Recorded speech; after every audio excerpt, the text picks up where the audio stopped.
Good morning guys. Happy Sunday. Ito tayo guys. Patubig tayo dito sa may green beans. So ayan o. Marami na siyang bunga na magaganda. So binibenta lang natin sa diyan sa flower farm muna. Pag hindi mabenta, dadalhin ko doon sa aking suki. Ganun lang guys. Pero itong green beans always naman na sold out.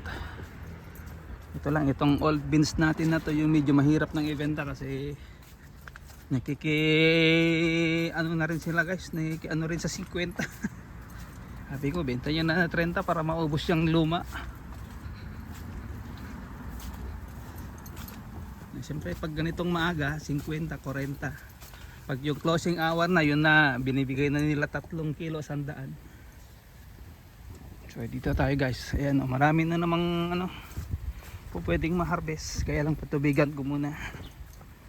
Ayan, kasi tulog pa yung mga bata. So watering muna ako din mag-harvest ng repolyo guys. And after ng repolyo, saka ko tutulungan si Mrs. kung pupunta rito mag-harvest. Pag hindi, ako lang yung mag-harvest. So ayan guys, okay na okay yung patubig natin kasi ayan ito nyo, diba? May rainbow, may instant. It means walang naka-open kay Manong dyan sa kabila. Pag walang rainbow, may naka-open dyan sa kanya. So ito yung replanting. So may pa isa-isa ng bunga guys. So yung replanting natin. Ayan guys, may instant rainbow, di ba? Ano lang naman guys, 3 minutes lang yung patubig natin. Mabasa lang muna. Kasi unahin ko mag-harvest ng repolyo. Ayan diba? Ito yung isang linya na full replanting. May mga bulaklak na at mga bunga. Kahit papano may mga bunga naman guys. Yung mga iba hindi okay. Pero ayan kahit papano meron.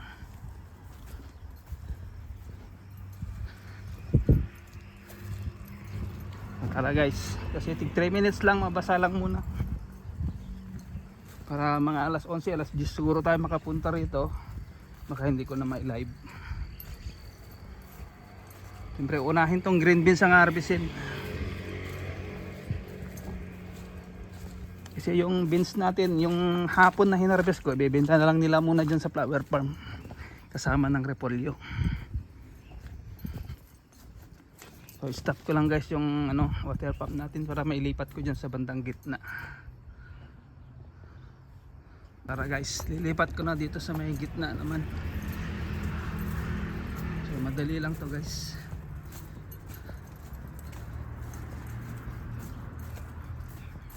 So ito kahit papano meron pa tayo guys mga harvest kasi guys. Okay pa naman kasi yung bunga ayan. At least makaharvest tayo ng 10 kilo o 2 timba, okay na yun.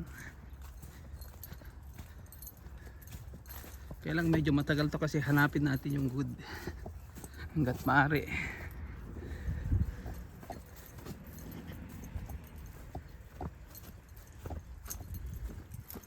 Dito natin lilipat guys. Ayan, against the light siguro yan. Stop naman natin doon sa opening doon.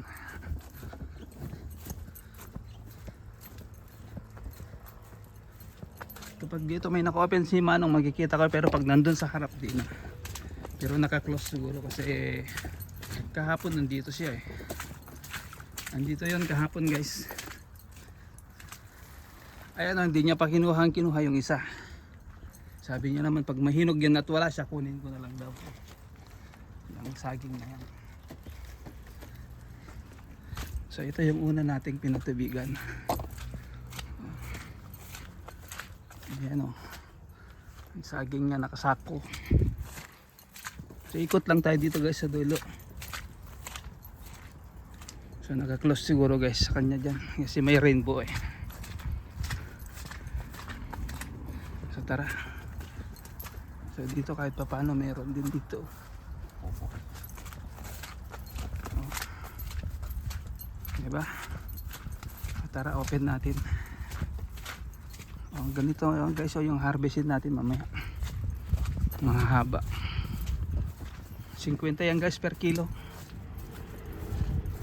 Ito na yung marami pag ganitong autumn sa winter. Kami lang naglakas loob lang kami na stay muna yan kasi itong beans natin para pag tapos na yung flower farm, pag tinanggal natin to,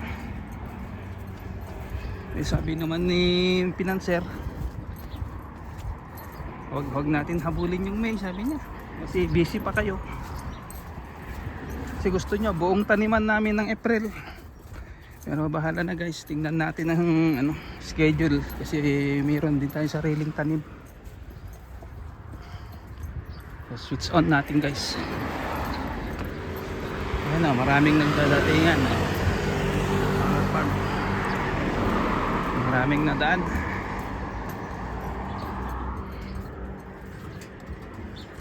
So, switch natin.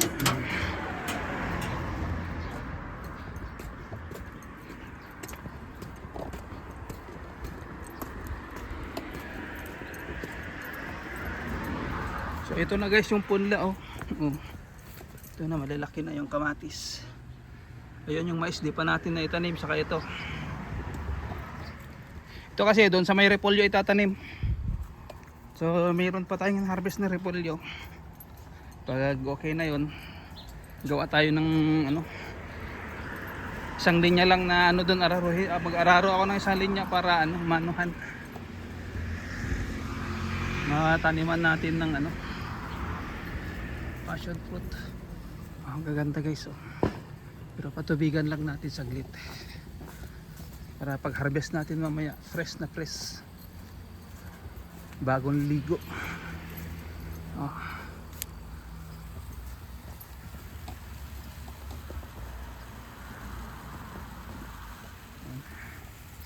So gawa tayo guys ng pang thumbnail, lapitan natin.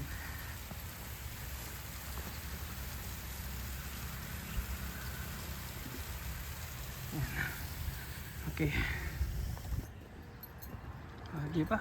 May pa siya guys, so good na good pa yung mga to. Then kahit ito guys, so pwede yung mga ganito.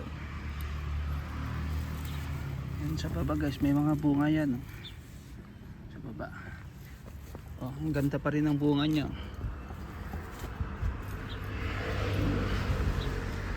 Diba?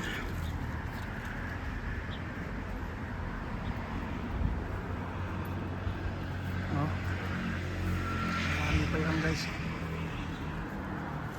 Marami pang pwedeng ma-harvest. Ang ganda ng kalangitan, blue na blue. So lipat na natin dito guys sa bandang harap. Hindi ko na yan stop, diretso na. Sa water pump lang stop ko, dito lang to. Yan. Diba ganda?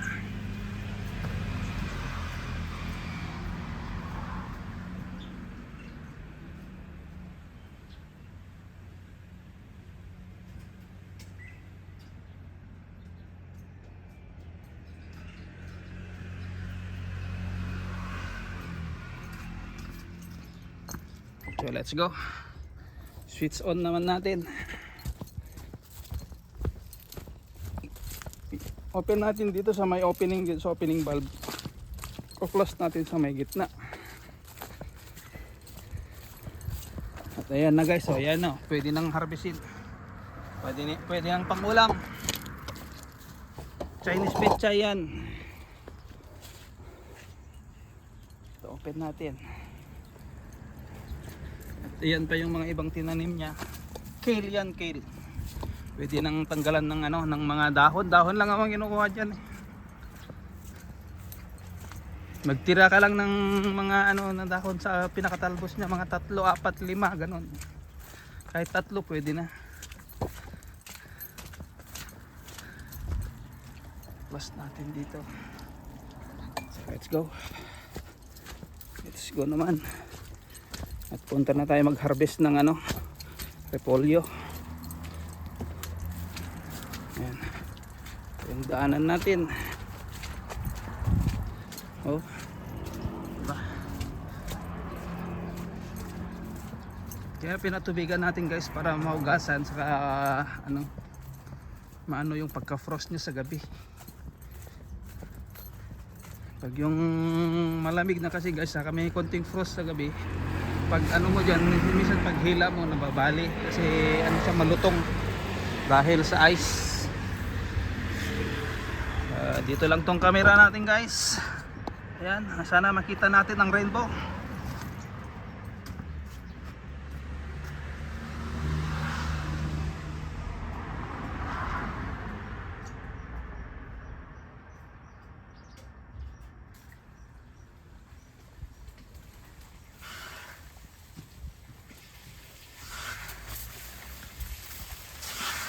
Kargaan ko lang tong tangke natin ng tubig. Walang laman.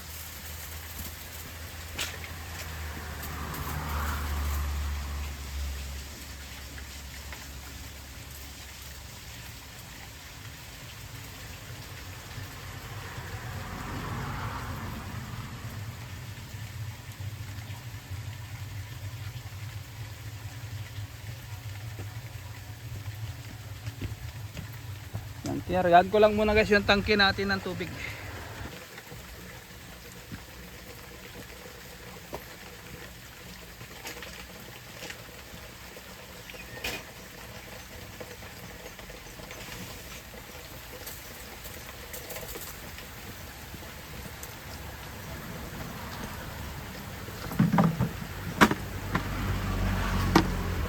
Ayan guys, maliit yung makita nating rainbow dyan. Doon tayo sa labas. Doon tayo sa labas, tingnan natin sa taas.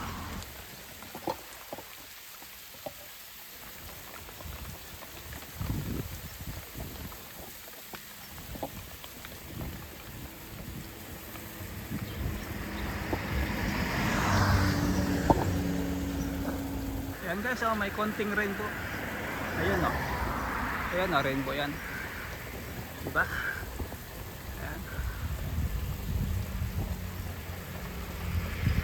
Thank you so much guys. Happy Sunday. So hanggang dyan lang ang ating vlog. Thank you so much. So ako ay magbababay na. God bless everyone. Bye bye.